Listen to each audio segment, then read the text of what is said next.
When I first heard that there was a VR program that would allow you to emulate games, any games in VR, my first thought was that's kind of redundant. You can just emulate on your desktop, you know? But I gave it a shot and I get the appeal. I absolutely get the appeal.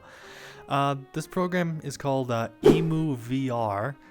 It's just as I described it. It's a giant VR emulator. It runs off what's it called? Hold on. RetroArch. It's an emulation program that runs basically from everything as modern as the Wii to as far back as like the Commodore 64 and DOS. So pretty much any any retro console or system, operating system even, can be run here. Yeah, like I said, I've been messing around with this, and there are, I mean, I did explain that it did seem kind of redundant and unnecessary at first, but look, here are a few pluses. For one, like I said, you can pretty much do any system, whatever. I'll have a full list here of all the systems it supports. It's quite a lot. Again, the fact that it's in VR just adds an extra level of immersion like you'd expect from VR. Like, so here's the thing, like the whole thing is supposed to replicate that feeling from like the 90s and 80s, you know, in your bedroom, late at night or after school, early morning, whatever, just playing games or whatever like that. Me personally, technically I'm a 90s baby, but I was born in 97, so by the time I had like any sort of thought and self-awareness, it was the 2000s. So I'm a 2000s kid, so I'm not necessarily in the same demographic as 90s kids and all that stuff, but you know, I still kind of had that same feeling and stuff like that, because you know, the 90s and 2000s weren't that far apart, you know, as much as some people want to believe. But yeah, but this is a nice like way to understand what it was like. It because it is just so technical, like how everything works. Like you actually have to, here I'll show you here. You have to actually, like, you know, hook up and disconnect the stuff from the console or TV. I mean, you don't have to plug it into the wall, thankfully. At least you don't have to go that far. But yeah, you have to actually like plug in the console to the TV and stuff like that. And you can't have multiple consoles plugged into the same system, so you got to switch them out and stuff like that. It's really reminds you just how far we've come, if I'm being completely honest. Because this was a relatively short amount of time ago. Like, I mean, I know 30 years is a long time, but like it's not at the same time in the grand scheme of things. I'm sure you know what I mean. I don't want to make myself feel older than I already do. Before I actually start playing some of the games, I want to show you that another cool feature is the customization of the room itself. Now, you can't import your own models yet, but the EmuVR wiki says it is coming.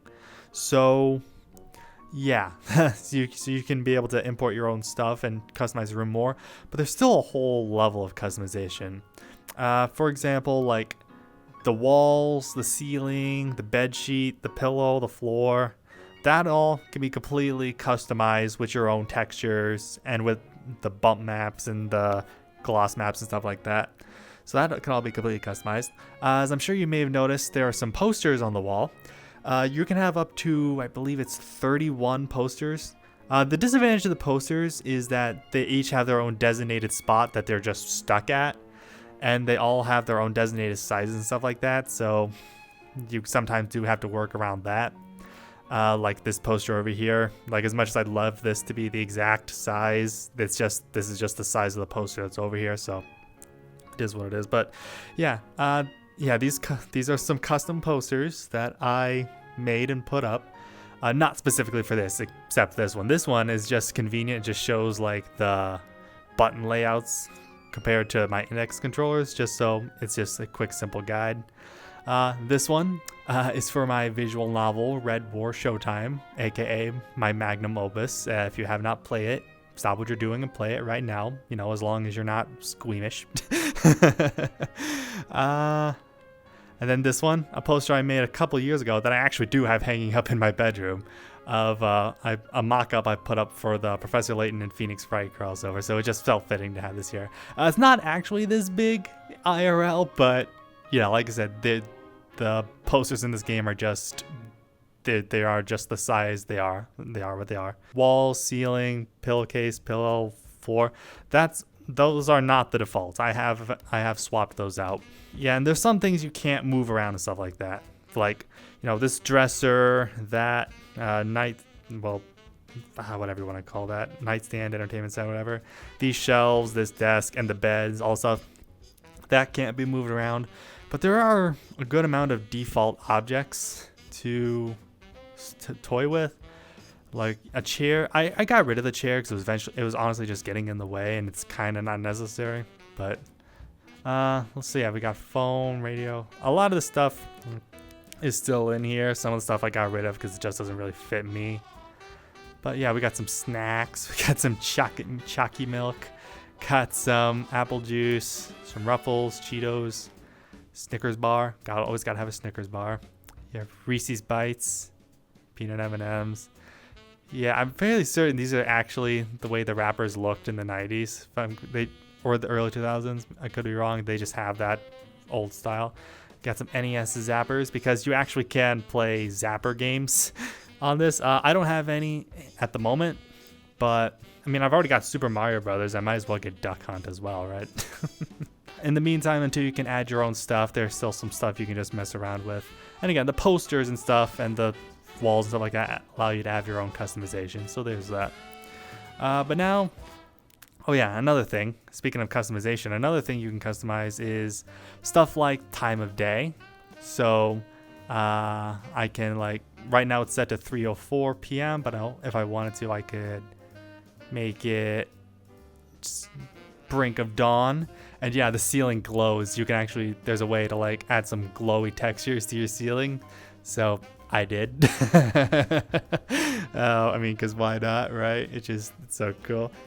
But yeah, you can use your real clock. So right now, oh geez, what time is it right now? I know it is almost 2 a.m. over here IRL right now. To be fair though, I am nocturnal because I work overnights, so that's my excuse. So this is like 2 p.m. for me right now. But yeah, it's more GPU intensive, as it says, or CPU intensive.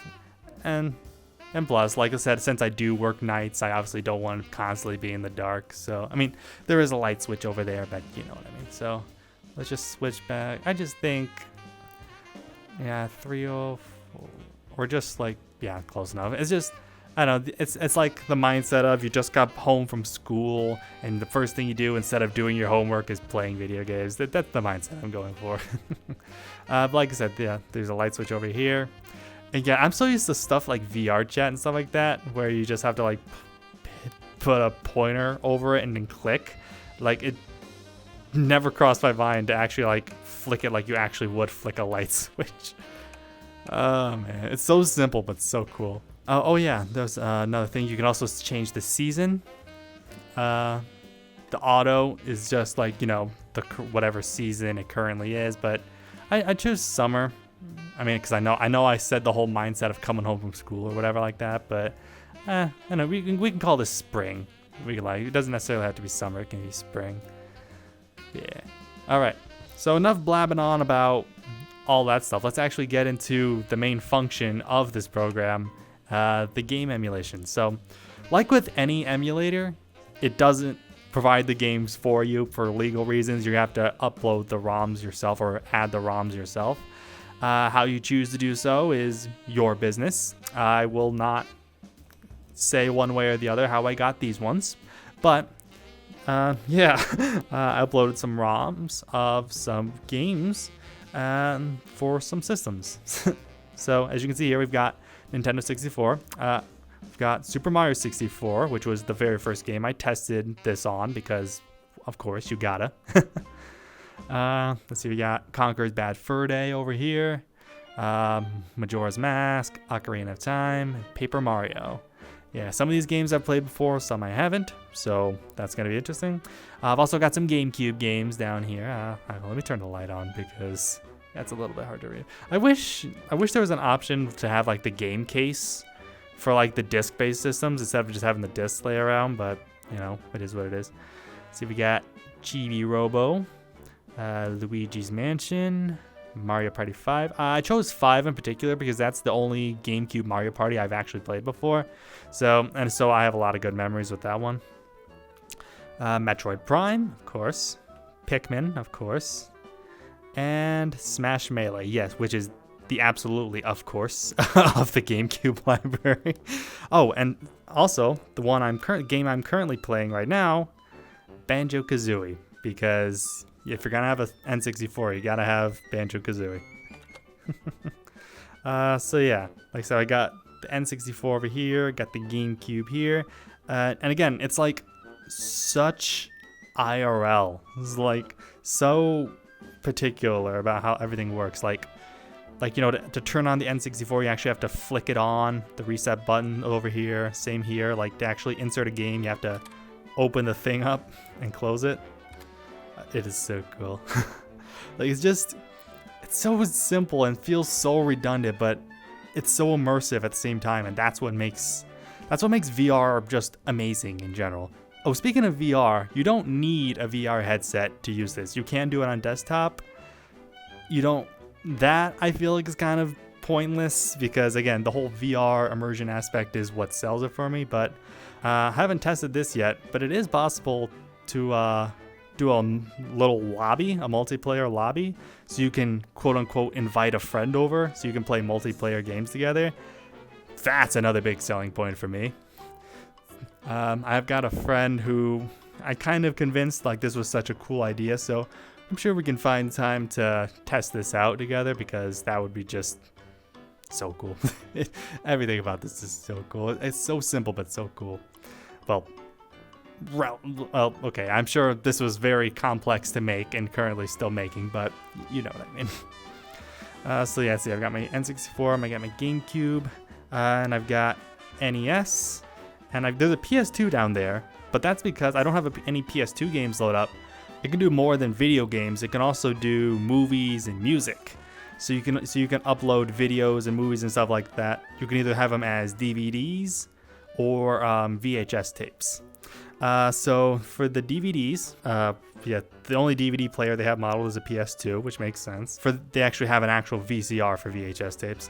The only movie I've got uploaded here right now, funnily enough, is Up, the Pixar movie, because that is like one of the greatest Pixar movies ever made. And you cannot convince me otherwise. And yeah, so anyway, I've got the NES down there. It's the only other console I've got left over here.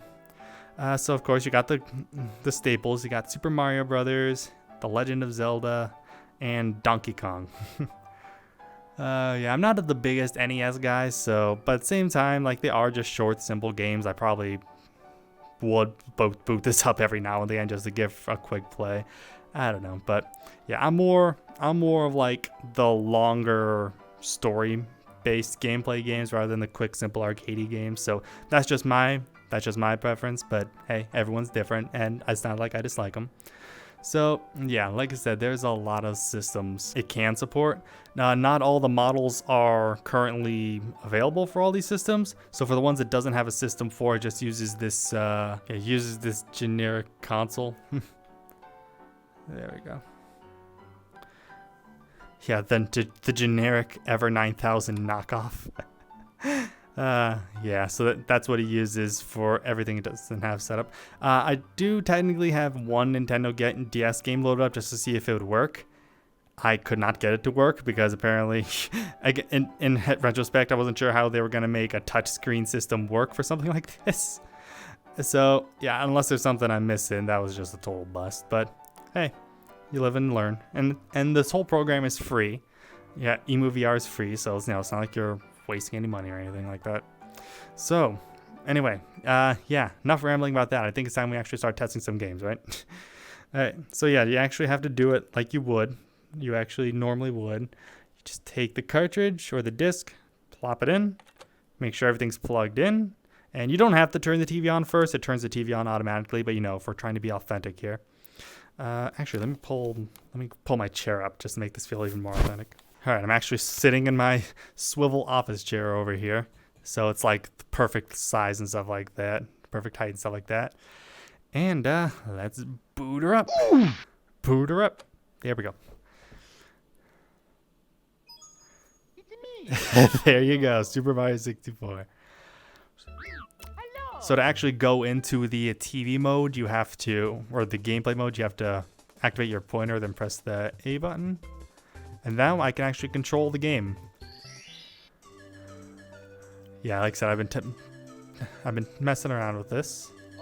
And yeah, I just put that poster up there just so like I can, I mean, it's not exactly correct. It's just like the standard stuff they try to use for everything. You can remap it, but I'm slowly getting used to how the controls work. Look at that. Like, again, that's the thing about VR in general. I subconsciously know like what's actually happening here, but at the same time, it's like in the moment you're just so immersed by everything. It's so crazy. Like, I actually do feel like I'm sitting in a 90s bedroom playing Super Mario 64 on an actual Nintendo 64 on an actual CRT TV. It is bizarre. It is bizarre. I know watching this, you just think this is just normal emulation with extra steps, but once you're actually doing it, it just makes so much more sense. So let's beat Koopa the Quick over here.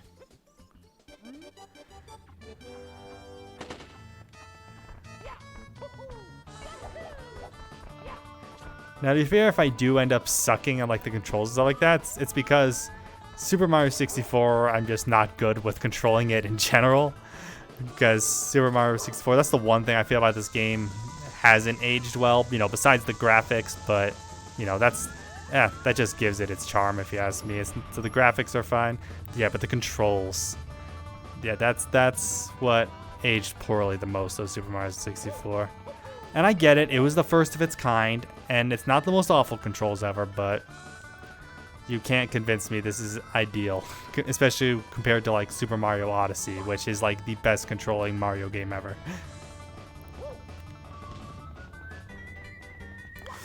I honestly didn't think I was gonna make that. Yeah, this is so cool.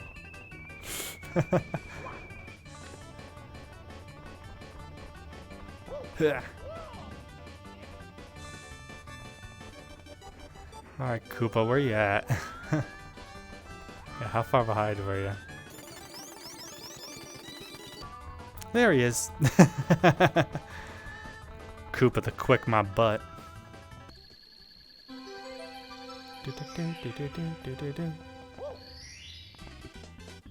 Here we go! Man, this is so cool. And just like that. It's so cool. I love it. It's so simple, but so cool. Alright, so that's enough of Mario 64 for now.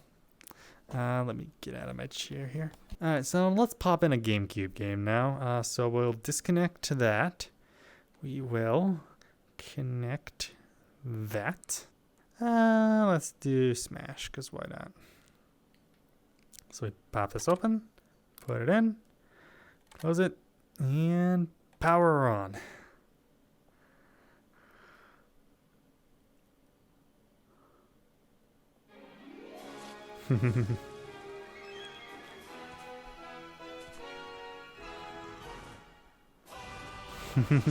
Oh, something else worth pointing out is you can also adjust the volume of the game and stuff like that too on the actual TV, which I think is cool.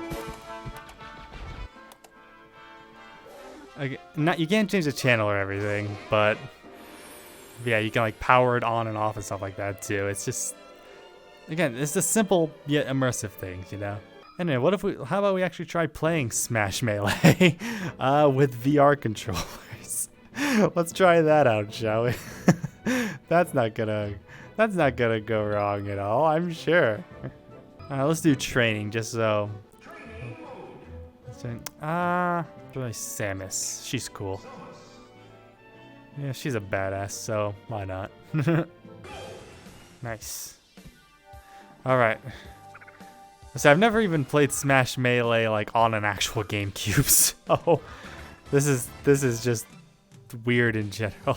So I have played Samus in Ultimate, so I still have a basic idea of how her moves work.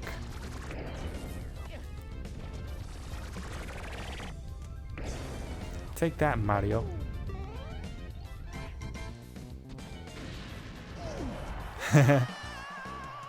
Nice.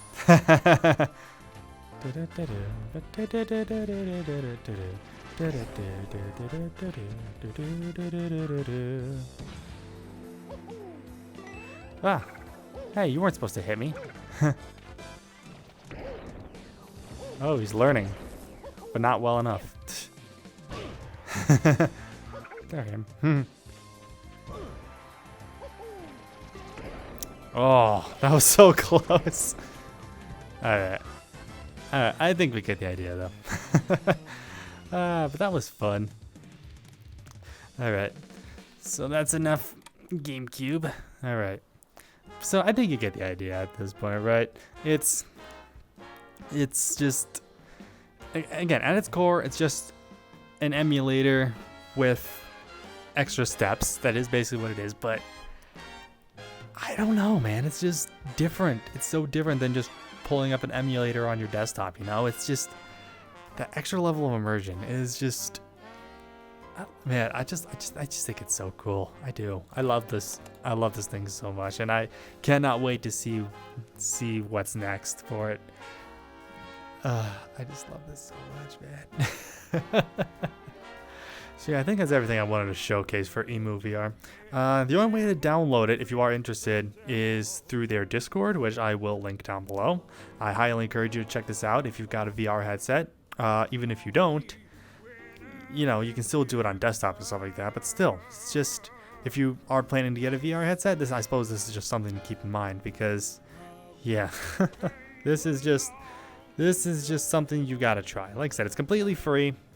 And as long as you've got ROMs to play or MP3s or whatever to do whatever, it's worth it in my opinion. Absolutely worth it.